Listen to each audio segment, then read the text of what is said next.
और क्या मतलब क्या सही विधि क्या होती है? सही विधि ये होती है कि जिस दिन आपने भगवान का व्रत किया, उस दिन तो आपको पहले दिन भर अपने मन में से, दिमाग में से सारी बातें हटा देना है। वही वाली बात, हुँ, ईर्ष्या नहीं रखना है, किसी से झूठ नहीं बोलना है, प्रयास यही करना है आपको।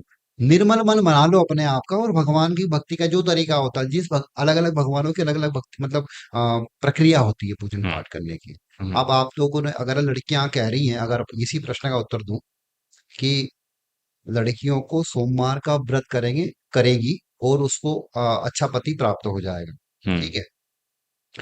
तो बात वही आ गई कि दिन भर आपको नमः शिवाय का जाप करना है।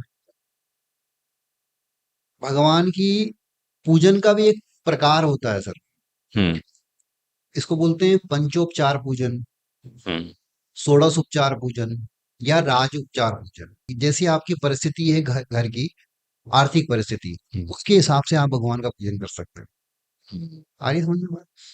अगर आपकी स्थितियां ऐसी नहीं है, आपके पास समय ज्यादा नहीं है, तो आप भगवान का एक लोटा जल चढ़ा दो, भगवान को पंचामृत से अभिषेक कर दो, फिर जल चढ़ा दो, भगवान को चंदन वगैरह लगा दो, धूप दिखा दो, दीपक लगा दो, नैवेद्य लगा दो, दक्षिणा रख दो, इतना आप कर दो। ये घर की कर सकते हैं आप। हाँ, हुँ, तो कम समय में कम खर्च में ये पूजा आपका हो जाएगा, हुँ, और मन आपका शुद्ध है ही, तो भगवान का मन शुद्ध होना बहुत ज़रूरी है। हाँ, वो पहली प्रायोरिटी है।